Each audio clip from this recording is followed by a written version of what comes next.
First time को कब लगा था कि हाँ मुझे कुछ लाइफ में पॉलिटिक्स में जाना है? उसको सोशल मीडिया जिस रूप में उपयोग करेंगे वैसा आप हो जाए। वैसा आपको होगा। और यंगस्टर्स के लिए आप क्या सोचते हैं कि किस प्रकार से आप युवाओं के लिए कुछ कोई ऐसा कोई प्लान होगा कि हाँ इस प्रकार। हेलो एंड वेलकम गाइस, आप सबका स्वागत है हमारे चैनल राउंड वर्ल्ड में। राउंड वर्ल्ड एक ऐसा प्लेटफॉर्म है जो आपको प्रोवाइड करता है इंडियन लोकेलिटी के फेमस पर्सनैलिटी से हम लोग यहाँ पे मिलवाने वाले हैं।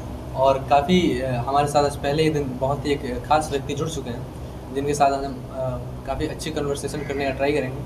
और राउंड वर्ल्ड आपको मिलवाएगा लोकेलिटी के फेमस पर्सन, क्योंकि नेशनल लेवल पे तो आप सब जानते हैं कि कौन फेमस है कौन क्या है, लेकिन लोकेलिटी में जो फेमस लोग होते हैं उनको कुछ पर्टिकुलर रीजन के लोग ही जानते हैं। और इसलिए आज हम पहली बार आ चुके हैं एक बहुत ही खास व्यक्ति के साथ मिलने के लिए। और ये हमारे एरिया के काफ़ी फेमस पर्सनैलिटी हैं और ये 3 बार जिला पार्षद भी रह चुके हैं चौंगाई प्रखंड के, और काफ़ी फेमस है शाहाबाद क्षेत्र में। और इसलिए और हमारे काफ़ी करीबी भी हैं, तो इसलिए आज पहली बार हम उनके साथ ही पॉडकास्ट करने वाले हैं। तो सबसे पहले आपका बहुत बहुत स्वागत है सर हमारे चैनल में। और सबसे पहले अगर मैं आपसे कुछ पूछना चाहूँगा तो यही पूछना चाहूँगा कि जैसे हम लोग अभी अपना चैनल स्टार्ट कर रहे हैं इस उम्र में, तो हमको पता है कि हाँ अभी हमको एज अ यूट्यूबर कुछ करना है, तो आपको फर्स्ट टाइम को कब लगा था कि हाँ मुझे कुछ लाइफ में पॉलिटिक्स में जाना है या फिर इसको एज अ अपनी ज़िंदगी में कुछ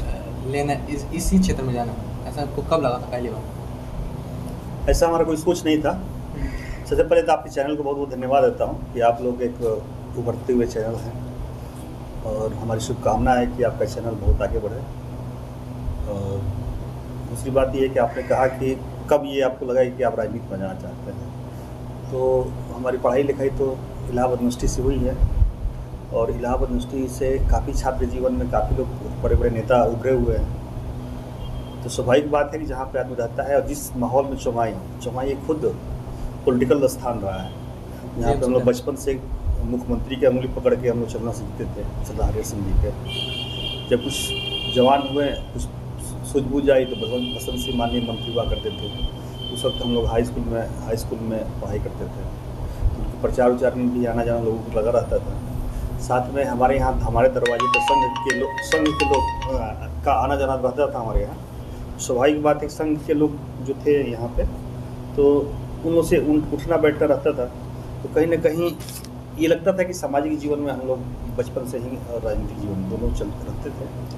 तो धीरे धीरे कब 2001 में अचानक पंचायती राज का स्थापना का फिर से पुनः जिला पंचायत और चुनाव होना शुरू हुआ, तो 2001 में ही मन में आया कि हम चुनाव लड़ जाए और जनता के बीच में अपनी आवाज़ को बुलंद करें। तो आपको कहीं से मोटिवेशन प्रेरणा नहीं? कोई प्रेरणा नहीं। प्रेरणा स्वतः प्रेरणा, इसलिए चौमाई गाँव के सब मिट्टी है, चौमाई गाँव के सब मिट्टी है। चौमाई में सिर्फ पॉलिटिकल लोग पैदा होते हैं, यहाँ ब्यूरोक्रेट पैदा नहीं होते हैं। जैसे कि हमारे मतलब हरियर सिंह जी थे, सीएम थे पहले, तो वहीं से शायद आपको मिला होगा। और एज आपने जब मतलब स्टार्ट किया तो पहला कोई इलेक्शन तो लड़े होंगे, किस चीज़ का इलेक्शन पहले बार आप लड़े थे? 2001 में चुनाव लड़ा था मैं जिला पंचायत सदस्य का, जिसमें 5वां स्थान पर था। और 2006 में फिर चुनाव लड़ा था, और फिर वो उस समय हम दूसरे स्थान पर आ गए थे। और 2011 में हम जीते, फिर 16 में जीते, फिर तो लगातार आप 3 बार से यहाँ पे जीते हुए हैं? हाँ, 3 बार से। तो आपने मतलब किसी को, जैसे आप बहुत सारे लोगों की हेल्प करते हैं यहाँ पे, तो ऐसा कोई आपने कोई हेल्प किया होगा अपने लाइफ में कि जिसके बारे में किसी को पता ना हो लेकिन आपने गुप्त रखा हो उसको? बहुत सारी चीज़ें हैं। आप वहाँ पे यहाँ बताना चाहेंगे? नहीं, ऐसे बहुत चीज़ है। सार्वजनिक जीवन जब आदमी जीता है तो बचपन से दरअसल ये हम लोग परवरिश जो हुई है, चौमाई इस वजह से भी कहा जाता है चौमाई ज़मींदारों का गाँव है।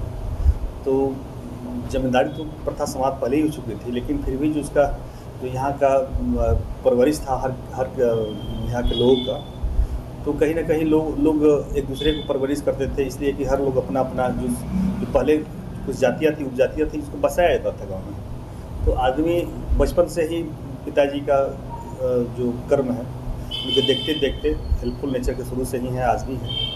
तो कई किसी को आदमी मदद करता है, लेकिन ये मदद इस रूप में नहीं करता है कि कहीं उसको कहे आदमी। मदद इस रूप में करता है कि भाई जिसका जो आया उसका भला हो जाए, और अपनी जब उसका भला हो जाएगा तो खुद अपना कहना शुरू करेगा कहाँ के समय भलाई हुई। ऐसा बहुत सारे हैं, घटनाएं हैं, लेकिन हम उसको शेयर नहीं करना चाहेंगे। तो मतलब आपको जो हेल्प करने की जो इच्छा थी वो आपको बचपन से ही थी? आपको हाँ, पिताजी शुरू से ही है और वर्तमान में आगे भी जारी रहेगी। मैं प्रतिनिधि रहे या न रहे वो अलग बात है, वो हमारे नेचर है। सर अगर आपको मतलब कोई बड़ा पद मिले, जैसे कोई बड़ा पद मिले, तो आप किस प्रकार से देखेंगे कि किस प्रकार से आप डेवलपमेंट करने का ट्राई करेंगे एरिया का? देखिए, सबसे बड़ी बात समस्या ये है कि खैर जो भी पद बैठने से पूर्व में सब लोग की अपनी अपनी सोच होती है और हर पार्टियों का भी सोच होती है, काम भी करते हैं लोग। लेकिन जैसे हम पंचायती राज में हम थे, तो पंचायती राज में आया कि हर घर शौचालय बने, तो हमने 5 पंचायत में काफ़ी प्रयास किया शौचालय बने। नशा मुक्ति अपने सरकार की कुछ अभियान था कि सब नशा मुक्ति अभियान, तो नशा मुक्ति में भी हम लोग चौमाई में रिकॉर्ड तोड़ उसका मानव श्रृंखला बनाया, कैंपेन किया। मलई बराज की समस्या थी तो हमने उसके प्रति लड़ाई भी लड़ी और हमेशा हस्ताक्षर अभियान चला के सरकार को हमने जगाया भी। तो कई समस्याएं हैं, लेकिन हम शुरू से ही स्वाभाविक बात है कि हम एक किसान के लड़के हैं और किसानों को दर्द समझते हैं। तो सबसे बड़ी समस्या है हम लोग क्षेत्र में सिंचाई की समस्या बहुत भयंकर है और सिंचाई की समस्या है, तो अगर उसको कारगर तरीके से चाहे कोई भी प्रतिनिधि बने, नहरों का शुद्धिकरण हो जाए और नहर का पानी टेलेंट तक पहुंचना शुरू हो जाए, एक बहुत बड़ा समस्या का हल हो जाएगा। तो हमारी पहली प्राथमिकता होगी कि भाई जब किसानी समस्या जो हो वो हमारी पहली प्राथमिकता होगी। तो अगर आपको बड़ा पद मिले तो सबसे पहले आप किसानों की डेवलपमेंट, किसानी की समस्या जो क्षेत्र में हो सके। और पहले की जो मतलब पॉलिटिक्स होती थी और अभी की पॉलिटिक्स में आप क्या डिफरेंस देखते हैं कि हाँ पहले से अब थोड़ा ये चेंज है? पहले लोग इस प्रकार से ये देख के वोट देते थे, आपकी जो पब्लिक है वो ये देख के वोट करती है, मतलब कोई डिफरेंस तो होगा? डिफरेंस है। पहले लोग सिद्धांत के आधार पर लोग वोट देते थे और आज है जात के आधार पर देते हैं और हर जात के आधार पर ही गठबंधन तय हो रहा है, इसीलिए ये डिफरेंसेस हो गया। मतलब अभी भी लोग डेवलपमेंट को छोड़ के जात की वजह से, स्वाभाविक बात है, मतलब अभी भी ऐसा है? हाँ। तो हमें लगा था थोड़ा कुछ चेंजेस आया होगा, लेकिन अभी भी वैसा ही नहीं, वैसा ही है। इसलिए कि आप देख रहे होंगे वर्तमान समय में गठबंधन चल रहा है, सब लोग चाह रहे हैं कोई हमारे कुशवाहा बिरादरी के हमारे साथ अगर जुड़ जाएंगे ये तो हमारा वोटर परसेंटेज बढ़ जाएगा, हमारे साथ साहनी जुड़ जाएंगे तो ये परसेंटेज बढ़ जाएगा। सर यही तो मतलब ये चीज़ है, यही तो सर यहाँ की मतलब बड़ी प्रॉब्लम हो जाएगी जिसकी वजह से डेवलपमेंट होता नहीं। और उसमें भी ये बात नहीं है, जातिगत आधार पर भी अच्छे नेता हैं, लेकिन बात यह है कि गठबंधन जो सभी पार्टियां करती है, सब पार्टियां कहती है कि भाई हम जात से मतलब नहीं हमको, लेकिन सभी पार्टियां गठबंधन करती है तो जरूर जातीय समीकरण के आधार पर ही करती है। लेकिन बहुत सारे ऐसे फेसेस भी होते हैं जो जात की वजह से जीत जाते हैं, भले उनमें कोई क्षमता ना हो कुछ करने का, लेकिन बहुत बार ऐसा होता है, हम देखते हैं बहुत बार। क्षमता का आकलन मतलब हम लोग नहीं कर सकते हैं। क्षमता, हर आदमी अपने अपने क्षमता के अनुसार काम करता है, वो जनता का काम है क्षमता का आकलन करना और उसी आधार पर जनता उनको फिर पुनः वोटिंग करती है 5 साल के बाद। बहुत बार तो गलत हाथों में भी चला जाता है ना। गलत सही नहीं, जो जनता के द्वारा जो जिताया हुआ प्रतिनिधि है वही, जो जनता सोचती है वही सही सच होता है लोकतंत्र में, वहाँ पे गलत कुछ नहीं होता है। तो अगर आपके फ्यूचर प्लान्स क्या है कि आपको हाँ थोड़ा इस ओर जाना है आगे जाके, कोई फ्यूचर प्लान तो होगा? स्वाभाविक बात है भाई, हर आदमी जब सक्रिय, हम पॉलिटिकल जीवन में सक्रिय है तो हर कोई चाहता है कि सदन में जाना, और एक हम जिला के सदन में बैठे हुए हैं, सोचते हैं कि भाई अब भाई राज्य के सदन में बैठे हम, तो सदन में स्वाभाविक बात है बैठेंगे तो कुछ ऐसी मन में कई सोच है, विचारधारा है जिसको हम वहाँ इम्प्लीमेंट कराने के लिए जो अपनी आवाज़ को बुलंद कर सकते हैं उस सदन से। और यंगस्टर्स के लिए आप क्या सोचते हैं कि किस प्रकार से आप युवाओं के लिए कुछ कोई प्लान होगा कि हाँ इस प्रकार से इनका जो बेरोजगारी बढ़ चुकी है उसके लिए कुछ ट्राई करेंगे क्या? देखिए भाई, इसमें आप लोग बुरा मत मानेगा, इसलिए कि आप लोग भी युवा हैं, तो युवा एक तरफ जा रहा है जो आज का युग है, जो मोबाइल फेसबुक वगैरह देखिए व्हाट्सएप बनाया है, तो उसका जीवनी पढ़ेंगे तो मालूम हुआ कि वो अपने घर में मोबाइल नहीं रखता है, इसलिए कि बच्चों की जीवन खराब होगा। लेकिन हमारे जो फिलहाल जो यंग एज के लड़के हैं सारे फेसबुक मोबाइल में इंगेज हो गए हैं और वो अपनी विचारधारा को छोड़ दिए हैं, अपनी उनकी सोच में कमी आ गई है, और फेसबुक जो कहता है, व्हाट्सएप कहता है, सोशल मीडिया जो कहता है उसी सोच को चलना। सोशल मीडिया पे जैसे आपको तो इस पे हम कहें कि डाइवर्सन जरूर हो गया है, लेकिन पुरानी पद्धति जो हम लोग की शिक्षा पद्धति थी भारतीय, चाहे खेल कूद के प्रति जागरूकता थी, आज तो वो सारी चीज़ कमी आ गई है।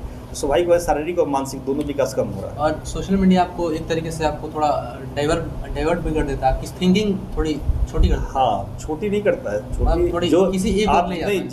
जिस चीज़ में आप उसको सोशल मीडिया जिस रूप में उपयोग करेंगे वैसा आप हो जाएगा। वैसा आपको होगा। बहुत लोग सोशल मीडिया पर भी अच्छे काम करते हैं, एक अर्निंग का भी साधन हो जाता है। अब बहुत लोग, जिससे हम ही लोग कभी कभी बैठ जाते हैं, कभी कोई खाली रहते हैं तो सोशल मीडिया को, फेसबुक ही एक छोटा सा भी है, इसे हम ही लोग का फेसबुक है तो कहीं ना कहीं पब्लिसिटी में भी हम लोग का ग्रोथ में मदद करता है। लेकिन ये भी है कि अगर जब कभी बैठ जाते हैं मोबाइल के साथ तो 4 घंटा समय कट जाता है। समय काटना और समय को सदुपयोग करना दोनों अलग बात है। तो हम सदुपयोग नहीं कर पाते हैं, समय काट देते हैं। जैसे हम लोग सोशल मीडिया पर ट्राई कर रहे हैं कि कुछ अच्छा काम करें, तो वो ये बहुत लोग सोशल मीडिया के माध्यम से आज पूरे वर्ल्ड में भी चर्चित हैं, और बहुत लोग का एक ये रोजगार का भी साधन अपना सकते हैं इसको, और जानकारी का केंद्र भी है।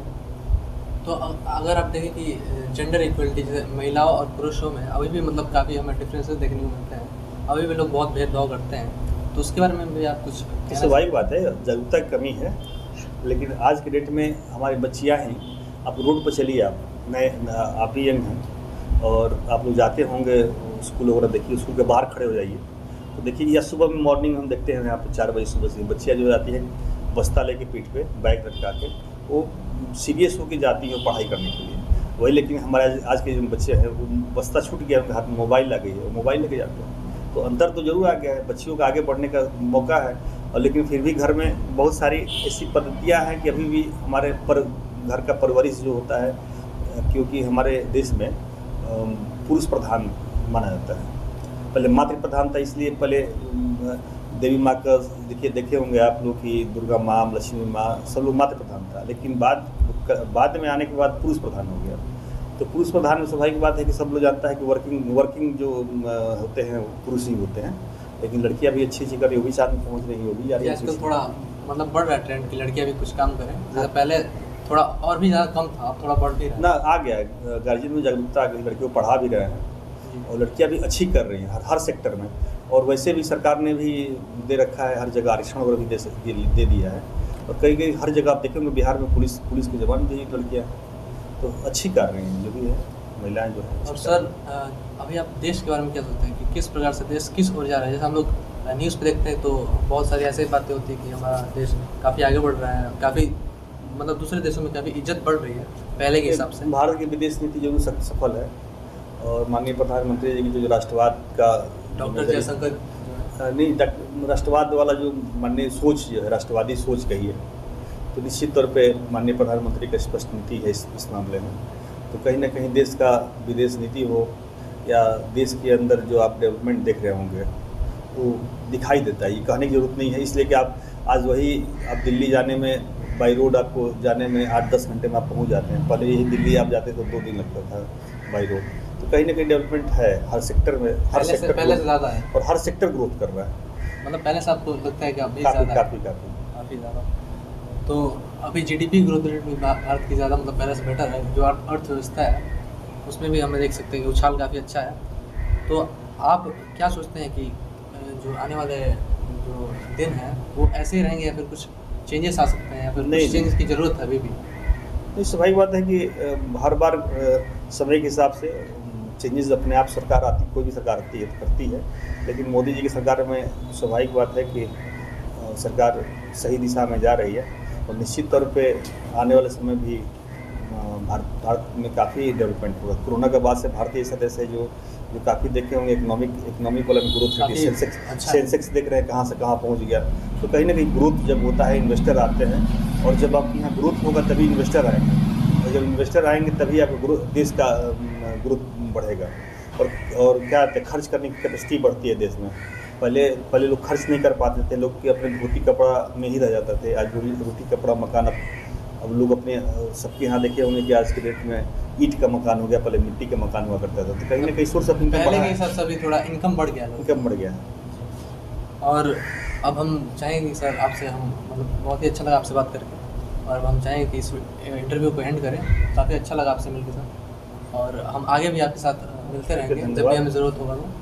और बहुत ही अच्छा लगा आपके साथ मिलकर, और उम्मीद करते हैं कि आप ऐसे आगे बढ़ते रहें अपनी लाइफ में और अपने करियर में, और हमें भी आप उम्मीद करते हैं कि आपको ये वीडियो पसंद आई होगी, और पसंद आई है तो इस चैनल को सब्सक्राइब कर दीजिए और अपने दोस्तों के साथ शेयर कर दीजिए। और मुझे जहाँ तक उम्मीद है कि काफ़ी लोग जानते होंगे इन्हें, उनके साथ तो ज़रूर शेयर कीजिएगा, क्योंकि उन्हें सबको बहुत ही लोकप्रिय नेता है, आप सबको पता है, और उनको सबको बहुत पसंद आएगा ये पॉडकास्ट।